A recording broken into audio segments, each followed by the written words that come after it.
Hello friends, once again welcome back to my YouTube channel Best Knowledge. First of all, please don't forget to like and comment my video. So आज हम पढ़ेंगे BSc third semester में chemistry का chapter number 1 जिसका ये lecture 5 है। अगर previous के लेक्चर्स आपको देखने हैं तो मैंने डिस्क्रिप्शन में उसकी बनी बनाई प्लेलिस्ट का लिंक डाल दिया है। आप वहां से जाकर मेरे प्रीवियस के सारे लेक्चर्स देख सकते हैं जो कि मोस्ट इम्पॉर्टेंट लेक्चर हैं। और आज का लेक्चर भी बहुत ज़्यादा इम्पॉर्टेंट होने वाला है क्योंकि उस टॉपिक का नेम है आर्नियस इक्वेशन, जो कि एक खुद में ही बहुत इम्पॉर्टेंट इक्वेशन है जिसकी डेरिवेशंस ज़्यादातर एग्जाम्स में पूछ ली जाती है। तो आपका केमिस्ट्री का चैप्टर नंबर 1 है जिसका ये लेक्चर 5 है। चैप्टर का नेम है केमिकल काइनेटिक्स एंड आज का जो टॉपिक है हमारा वो है Arrhenius equation. It is the most important lecture. So let's start. First of all, what is Arrhenius equation. तो सबसे पहले आपको आर्नियस इक्वेशन पता होनी चाहिए कि आर्नियस इक्वेशन क्या होती है, फिर हम उसका डेरिवेशन करना सीखेंगे। सो ठीक है, उसको ड्राइव करेंगे, लेकिन सबसे पहले आर्नियस इक्वेशन। सो आर्नियस इक्वेशन में यहाँ नोट डाउन करती हूँ k इक्वल्स टू के ए ई की power minus E A by R T. This is the Arrhenius equation जो कि आपको अपने माइंड में रखनी है। k इक्वल्स टू के ए ई की power minus E A by R D. यहाँ पर सब चीज़ की वैल्यूज़ बता देती हूँ मैं आपको। तो सबसे पहले मैं इसी से स्टार्ट करती हूँ। माइनस ई ए। माइनस ई ए क्या होता है? ई ए होती है एक्टिवेशन एनर्जी। ई ए जो मैंने यहाँ पर डिनोट किया है ये है एक्टिवेशन एनर्जी को डिनोट करता है। और आर्नियस इक्वेशन जो है एक्टिवेशन एनर्जी फाइंड करने में भी यूज़ की जाती है। तो सबसे पहले मैंने आपको ई ए ही बताया है कि ई ए क्या होता है। के जो होता है सबको पता है वेलोसिटी कांस्टेंट होता है। अपने प्रीवियस वाले लेक्चर्स में बता चुकी हूँ। जो के होता है वो वेलोसिटी कांस्टेंट होता है। और A here A is frequency factor. A is frequency factor and last of thing आपकी आर एंड टी। तो आर भी आपको पता है कांस्टेंट टर्म की तरह ट्रीट होता है एंड टी होता है आपका टेम्परेचर। सो सारी वेरिएबल्स आपको पता होनी चाहिए कि क्या क्या वेरिएबल्स क्या क्या हैं। के वेलोसिटी कांस्टेंट है और माइनस के ई ए जो ये है एक्टिवेशन एनर्जी है ये भी कांस्टेंट है। ए जिसको हम फ्रिक्वेंसी फैक्टर बोलते हैं and then R T R constant and T is a temperature. Okay, so अब हम आगे लेकर बढ़ते हैं। इस क्वेश्चन को हम डेराइव करते हैं। कभी कभी क्वेश्चन में भी कह देते हैं derive an expression for the determination of activation energy with its help. मतलब आर्नियस इक्वेशन की हेल्प से हमको एक्टिवेशन एनर्जी फाइंड करने के लिए फॉर्मूला बनाना होता है। तो सबसे पहले हम क्या करते हैं, इस इक्वेशन को लिखते हैं। उसके आगे हम क्या करते हैं, लॉग लेते हैं। सो क्या करते हैं, हम लॉग लेंगे। तो लिखेंगे taking log both the side, दोनों साइड लॉग लेने पर। ठीक है, सो मैं लॉग लेती हूँ। लॉग के इक्वल्स लॉग ए ई की power minus E A by R T. ठीक है, फिर लॉग की प्रॉपर्टी पता ही है। Log K equals to multiply में अगर दो टर्म्स होते हैं तो उनको हम प्लस में लिख लेते हैं। Log A plus log E की power minus E A by R T. मैं अगेन बता रही हूँ, अगर दो टर्म मल्टीप्लाई में होते हैं लॉग की प्रॉपर्टी होती है कि उनको हम प्लस करके इस तरह से रख देते हैं। Log A plus log E की power minus E A by R T. इतना क्लियर है। उसके बाद next step, log K equals to की log A as it is and log की एक प्रॉपर्टी और होती है कि अगर कोई टर्म है उसमें कुछ टर्म्स हैं, कुछ वेरिएबल हैं जो मल्टीप्लाई में हैं, उसकी पावर में हैं, सो वो क्या होते हैं, लॉग में आगे आ जाते हैं।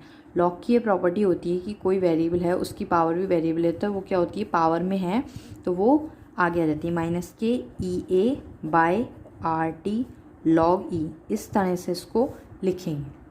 ठीक है, उसके बाद क्या करते हैं, log K equals to log A as it is और लॉग ई की जो वैल्यू होती है वो 1 होती है। यहाँ साइड में आप लिख भी सकते हैं नोट करके, लॉग ई की वैल्यू जो होती है वो 1 होती है। तो ये 1 हो गया, क्या बच्चा, माइनस के ई ए बाय आर टी। ये हमारे सारे टर्म्स बचे हैं। उसके बाद मैं अपने प्रीवियस वाले वीडियोस में भी बता चुकी हूँ कि यहाँ पर एक फ़िक्स वैल्यू अटैच की जाती है इक्वेशन में, जो कि मैंने फर्स्ट ऑर्डर रिएक्शन में भी आपको बताई थी। सो यहाँ पर भी एक वैल्यू फिक्स होती है जो कि अटैच की जाती है इस फॉर्मूले में, वो होती है EA/2.303। इस तरह से इसको लिखते हैं R एंड देन 1/T को इस तरह से क्रॉस में लिख देते हैं। तो ये एक फॉर्मूला क्रिएट करता है log K equals to log A minus EA/2.303 R 1/T।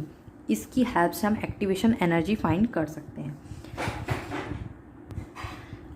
आगे क्या होता है, अगर हम log K और 1/T के बीच में ग्राफ ड्रॉ करते हैं तो हमें एक स्लोप मिलता है, जो कि स्ट्रेट लाइन में मिलता है।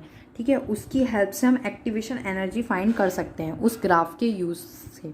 बट उस ग्राफ को मैं यहाँ एक्सप्लेन नहीं करूँगी, क्योंकि मैं इस वीडियो में, इस लेक्चर में आपको सिर्फ और सिर्फ डेरिवेशन बता रही हूँ आर्नियस इक्वेशन की। सो ग्राफ के बारे में डिस्कस करना है तो वो हम अपने नेक्स्ट लेक्चर में करते हैं। अभी के लिए बस इतना बताना ज़रूरी था कि log K और 1/T के बीच में भी हम ग्राफ खींचेंगे सो हमें एक एक्टिवेशन एनर्जी की वैल्यू मिल सकती है, जो कि एक स्लोप मिलता है जो कि स्ट्रेट लाइन में होता है।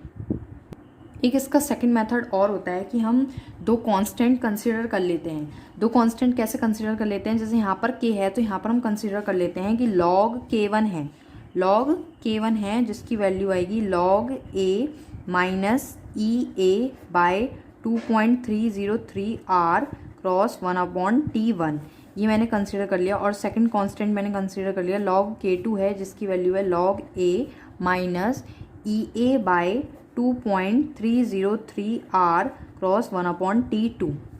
यहाँ तक आप इस इक्वेशन को 1 लेट कर सकते हैं, बात खत्म हो गई थी। यहाँ से एक नई बात शुरू हुई है, वो ये बात शुरू हुई है कि हमने कंसीडर कर लिया कि दो कांस्टेंट हैं, दो रेट कांस्टेंट हैं K1 एंड K2। ठीक है, और दो टेम्परेचर हैं T1 एंड T2। सो हमें उस टाइम पर हमें एक्टिवेशन एनर्जी फाइंड करने का फॉर्मूला बनाना है। तो ये मैंने दोनों इक्वेशंस लिख दी हैं। अब दोनों इक्वेशंस को क्या करते हैं, माइनस करते हैं। यानी कि इसको मैंने 2 इक्वेशन लाइट कर लिया और इसको मैंने तीसरी इक्वेशन लाइट कर लिया है। उसके बाद अगर मैं इक्वेशन 3 में से 2 को माइनस करती हूँ, इक्वेशन 3 में से माइनस करती हूँ इक्वेशन 2 को, सो देखिए क्या कंडीशन बनेगी, log K2 minus log K1। ठीक है, इक्वल्स टू log A, ठीक है, minus EA/2.303 R cross 1/T2 minus log A minus minus ये प्लस का हो जाएगा, प्लस EA/2.303 R 1/T1। ठीक है, मैंने इक्वेशन 3 में से इक्वेशन सेकंड को माइनस किया है और यहाँ पर लिख दिया है। तो log K2 minus K1, next page पर मैं एक्सप्लेन करती हूँ। log K2 minus log K1, ठीक है। उसके बाद log A यहाँ पर देखिएगा नीचे प्लस का है एंड देन ये वाला log A जो था माइनस का है, तो ये आपस में दोनों टर्म कैंसिल हो जाएंगे। ठीक है, उसके बाद देखिए इस वाले दोनों इक्वेशन में मुझे EA/2.303 R कॉमन दिख रहा है, तो मैं दोनों ही इक्वेशन में से कॉमन ले लूँगी। सो इक्वल्स log A कैंसिल हो चुके हैं, माइनस के EA/2.303 R कॉमन आ चुके हैं और अंदर बचा है ब्रैकेट में 1/T2 minus 1/T1। I think friends इतना क्लियर हो गया होगा। फिर मैंने अगेन अभी बताया भी था आपको, दो टर्म अगर माइनस में हो तो उसको डिवाइड में लिख देते हैं, log K2/K1। ठीक है, अगर मल्टीप्लाई में होते हैं तो उसको प्लस में लिख देते हैं, प्लस में होता है तो मल्टीप्लाई में, ऐसे ये माइनस में है तो इन टर्म्स को डिवाइड में लिख देते हैं। log K2/K1 equals to minus EA/2.303 R and 1/T2 minus 1/T1 as it is, and this is the Arrhenius equation derivation.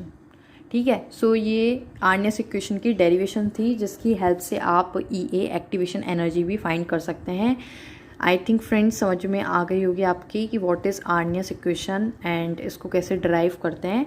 Thank you friends for watching my video, please share like and comment my video.